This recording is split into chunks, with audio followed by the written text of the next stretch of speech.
Hi, കാണുന്ന പ്രേക്ഷകരുടെ കണ്ണും മനസ്സും നിറയ്ക്കുന്ന തരത്തിലുള്ള ഒരു ചിത്രത്തെ ഇന്ന് നമുക്ക് പരിചയപ്പെടാം. എന്തായാലും സിനിമയെ പറ്റി ഡീറ്റെയിൽ ആയിട്ട് അറിയുന്നതിന് മുന്നോടിയായിട്ട് ചാനൽ ആദ്യമായിട്ടാണ് കാണുന്നതെങ്കിൽ സബ്സ്ക്രൈബ് ചെയ്യാനും വീഡിയോ ഇഷ്ടപ്പെടുകയാണെങ്കിൽ ലൈക്ക് ചെയ്യാനും ഷെയർ ചെയ്യാനും ഒക്കെ തന്നെ ശ്രമിക്കാം. പിന്നെ ഒരു സിനിമ മൂവി മിറർ എന്ന് പറഞ്ഞ പേജിൽ പരിഭാഷ നടത്തിയിട്ടുണ്ട്. പരിഭാഷ നമ്പർ എന്നുള്ളത് 535 എന്നുള്ളതാണ്. അതുപോലെ പരിഭാഷകന്റെ പേരെന്നുള്ളത് ഹരിദാസ് രാമകൃഷ്ണൻ എന്നുള്ളതാണ്. ചിത്രത്തിന്റെ പേര് എന്നുള്ളത് മൈ പെങ്കിൻ ഫ്രണ്ട് എന്നുള്ളതാണ്. ചിത്രത്തിൻ്റെ ഒരു ഓൺലൈൻ കഥ എന്ന് ചോദിച്ചു കഴിഞ്ഞാൽ ഇത്രേ ഉള്ളൂ. ഒരൊറ്റ ലൈനായിട്ട് പറയാം. നമ്മുടെ ചിത്രത്തിലെ കഥാനായകനും ഒരു പെങ്കിനും ആയിട്ടുള്ള ഒരു ഇമോഷണൽ ബോണ്ടിങ് എന്നുള്ളതാണ് ചിത്രത്തിൻ്റെ പ്രമേയം എന്നുള്ളത്. കൂടുതൽ കാഴ്ചകളും കാര്യങ്ങളും ഒക്കെ തന്നെ സിനിമ കണ്ടു തന്നെ നിങ്ങൾ മനസ്സിലാക്കിയെടുക്കുക. സിനിമ എങ്ങനെയുണ്ടെന്ന് ചോദിച്ചു കഴിഞ്ഞാൽ വളരെ രസമായിട്ട് കണ്ടു തീർക്കാൻ സാധിക്കുന്ന ഒരു ചിത്രമെന്ന് തന്നെ ഈ മൈ പെങ്കിൻ ഫ്രണ്ടിനെ ഒറ്റയടിക്ക് പറയാൻ സാധിക്കും. കാരണം ഈ ഒരു സിനിമയുടെ കഥയൊക്കെ അവതരിപ്പിക്കുമ്പോഴത്തേക്കും ഞാൻ ആ ഓൺലൈൻ പറഞ്ഞപ്പോൾ തന്നെ അതിനുള്ളിൽ ഒരു ലാളിത്യവും ഒരു സൗന്ദര്യമൊക്കെ ഉണ്ടെന്ന് നിങ്ങൾക്ക് മനസ്സിലായി കാണും. അത് തീർച്ചയായിട്ടും പ്രേക്ഷകർക്ക് ഫീൽ ചെയ്യുന്ന രീതിയിലാണ് ആ തിരക്കഥയിലൂടെയൊക്കെ അത് കൊണ്ടുപോയിട്ടുണ്ടായിരുന്നത്. ഒരു മനുഷ്യനും ഒരു പക്ഷിയുമായിട്ടുള്ള ഒരു ഇമോഷണൽ ബോണ്ടിങ് എന്ന് പറയുമ്പോൾ തന്നെ അത് രസമാണല്ലോ. അത് ഇങ്ങനെ ഓരോ സിറ്റുവേഷനിലൂടെയൊക്കെ കാണിച്ചു തരുമ്പോഴത്തേക്കും വളരെ ഹൃദയസ്പർശി ആയിരുന്നു എന്ന് തന്നെ പറയാൻ സാധിക്കും. അത്രയും കിഡുമായിട്ടാണ് തിരക്കഥയൊക്കെ പോയിട്ടുണ്ടായിരുന്നത്. കൂടാതെ ഏറ്റവും അത്ഭുതപ്പെടുത്തുന്ന ഒരു കാര്യം എന്നുള്ളത് സിനിമ അവസാനിച്ച് കഴിയുമ്പോഴത്തേക്കുമാണ് ഒരു കാര്യം പ്രേക്ഷകരിലേക്ക് തുറന്നു കാട്ടുന്നത്. ഇതൊരു കെട്ടുകഥയൊന്നുമല്ല. ഇതിൽ പറയുന്ന ആ ഒരു നായക കഥാപാത്രവും ആ ഒരു പെങ്കിനൊക്കെ തന്നെ റിയൽ ആയിട്ടുണ്ടായിരുന്നായിരുന്നു. അല്ലെങ്കിൽ ഒരു ട്രൂ ഇൻസിഡന്റിനെ ബേസ് ചെയ്തിട്ട് തന്നെയാണ് ചിത്രം എടുത്തിട്ടുണ്ടായിരുന്നത്. അതിന്റെ എക്സ്പീരിയൻസ് നിങ്ങൾക്ക് ക്ലൈമാക്സിൽ കുറച്ച് കാഴ്ചകൾ കാണിക്കുമ്പോൾ മനസ്സിലാവും. അത്തരത്തിലുള്ള ഒരു ട്രൂ സ്റ്റോറി കൂടിയാണ്. എന്തായാലും നല്ല രസമായിരുന്നു ഇത്തരത്തിന്റെ തിരക്കഥ അല്ലെങ്കിൽ സ്റ്റോറി എന്നൊക്കെയുള്ള ഒരു കാര്യം. അതുപോലെ തന്നെ ജീൻ റെഡ്ഡിയാണ് നായകനായിട്ട് എത്തിയിട്ടുണ്ടായിരുന്നത്. ഗംഭീരമായിട്ടുള്ള ഒരു പ്രകടനവും പുള്ളി കൊടുക്കുന്നുണ്ട്.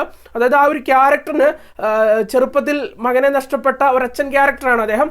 അദ്ദേഹത്തിന്റെ അരികിലേക്കാണ് ഈ പെങ്കിനെത്തുന്നത്. അപ്പോൾ അതിനുശേഷം അദ്ദേഹത്തിന്റെ ലൈഫിൽ ഉണ്ടാകുന്ന ഹാപ്പിനെസ്സും കാര്യങ്ങളൊക്കെ അദ്ദേഹം സ്ക്രീനിലേക്ക് എത്തിച്ചിട്ടുണ്ടായിരുന്നു. അത്രയും ഗംഭീരമായിട്ടായിരുന്നു എന്ന് പറയാൻ സാധിക്കും. അതുപോലെ തന്നെ അദ്ദേഹത്തിന്റെ വൈഫായിട്ട് എത്തുന്ന ആക്ട്രസ് ആകട്ടെ, പിന്നെ കുറച്ച് കാര്യങ്ങളേ ഉള്ളൂ. വന്നിരിക്കുന്ന എല്ലാവരും അന്യായ പ്രകടനവും കൊടുക്കുന്നുണ്ട്. ടെക്നിക്കലി പറയേണ്ടത് ചിത്രം ഒരു വിഷ്വൽ ട്രീറ്റ് ആട്ടോ. പറ്റുമെങ്കിൽ ഹൈ ക്വാളിറ്റി പ്രിൻ്റൊക്കെ ഉപയോഗിച്ച് കാണാൻ ശ്രമിക്കുക. കാരണം വിഷ്വലി നിങ്ങളെ അത്യാവശ്യം ഞെട്ടിക്കും. അത് ഞെട്ടിക്കും എന്ന് പറഞ്ഞു കഴിഞ്ഞാൽ അത്യാവശ്യം ഇങ്ങനെ ഇമ്പ്രസീവ് ആയിട്ടിരുത്തും. അതായത് സഞ്ചാരമൊക്കെ നമ്മൾ കണ്ടുകൊണ്ടിരിക്കുമ്പോഴത്തേക്കും ചില വിഷ്വൽസ് ഒക്കെ കാണിയില്ലേ സന്തോഷ് ജോർജ് കുളങ്ങരയുടെ, അപ്പോൾ അതുപോലുള്ള കുറേ വിഷ്വൽസ് നിങ്ങൾക്ക് ഈ ഒരു സിനിമയിലൂടെ കിട്ടും. അത്രയും ഗംഭീരമായിട്ടുള്ള ലൊക്കേഷൻസ് ഒക്കെ ആയിരുന്നു ചിത്രത്തിൻ്റെത്. നല്ല രസമായിട്ടാണ് സിനിമാറ്റോഗ്രാഫർ കാഴ്ചകളൊക്കെ ഒപ്പിയെടുത്തിട്ടുണ്ടായിരുന്നു. അതുപോലെ തന്നെ നല്ല സോഫ്റ്റ് ആയിട്ടുള്ള അല്ലെങ്കിൽ പ്രേക്ഷകരുടെ മനസ്സിനെ തട്ടുന്ന രീതിയിലുള്ള മ്യൂസിക് വർക്കും ഒക്കെയാണ് ചിത്രത്തിനുള്ളിൽ കൊടുത്തിട്ടുണ്ടായിരുന്നത്. ഇതിനേക്കാളൊക്കെ ഉപരി പറയണ്ടേ, നിങ്ങൾക്കറിയാം ഈ ഒരു സിനിമയ്ക്കുള്ളിൽ ഒരു സുപ്രധാന കഥാപാത്രമാണ് പെങ്കിൻ എന്നുള്ളത്. അത് പ്രാക്ടിക്കലായിട്ടാണ് മാക്സിമം ഇവർ ചെയ്തു വെച്ചിരിക്കുന്നത്. അതും വലിയൊരു ഒരു പ്ലസ് പോയിന്റ് ആണ്. നമുക്ക് കണ്ടുകൊണ്ടിരിക്കുമ്പോഴത്തേക്കും അറിയാം ഇത് റിയൽ ആയിട്ട് പെങ്കിനെ വെച്ച് ചെയ്തിരിക്കുന്നതാണ്. അതുകൊണ്ട് തന്നെ നമുക്ക് ഈ VFX ഒന്നും അല്ലാതിരിക്കുമ്പോഴത്തേക്കും ഇത് റിയൽ ആണെന്ന് തോന്നുമ്പോൾ തന്നെ ഒരു സന്തോഷം വരുമല്ലോ. അല്ല ഈ പെങ്കിന് ഇത് എങ്ങനെയാണ് ചെയ്യുന്നത്, അങ്ങനെയുള്ള കുറേ ചോദ്യങ്ങൾ അല്ലെങ്കിൽ കുറേ ആശ്ചര്യപ്പെടുത്തുന്ന കുറേ മൊമെന്റ്സും ഈ സിനിമ നൽകും. നിങ്ങൾ മനസ്സിലാക്കുക, ഇതിനുള്ളിൽ എഫക്ട്സ് വർക്കുകൾ ഇല്ല എന്നുള്ളതല്ല ഞാൻ പറയുന്നത്. ഇതിനുള്ളിൽ കടലിലെ കുറച്ച് കാഴ്ചകളൊക്കെ കാണിക്കുന്നുണ്ട് പെങ്കിൻ പോകുന്ന രീതിയിലൊക്കെ ഉള്ളത്.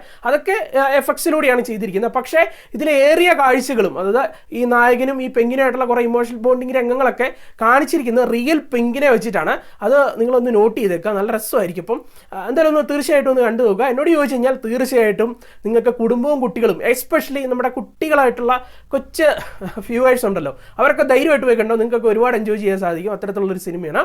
യാതൊരു വിധത്തിലുള്ള 18+ കണ്ടന്റ് അങ്ങനെയുള്ള ഒരു പരിപാടിയില്ല. കുടുംബം കുട്ടികളും ഒക്കെ ആയിട്ടിരുന്ന് കണ്ടു. രസമുള്ള സിനിമയായിരിക്കും.